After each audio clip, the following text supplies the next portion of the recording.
Every 39 seconds, someone, somewhere, is hit by a cyber attack. That's actually faster than your microwave popcorn.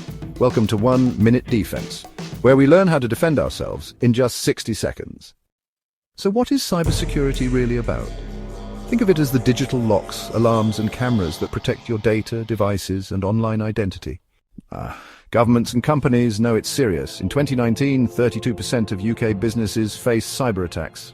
Trend Micro blocked 26 billion threats in just 6 months, most of them sneaky emails. And Sophos says spam is the #1 way hackers try to get in. Ransomware, it's like your files get kidnapped and held for money. In the United States alone, over 446 million records were exposed in 2018. Yikes. Cybersecurity isn't just a tech job, it's your job too, and learning it doesn't have to be hard. I'm 1 Minute Defense, a beginner just like you, learning 1 byte at a time. Hit that like button and subscribe for more fast and fun security tips. Stay safe out there.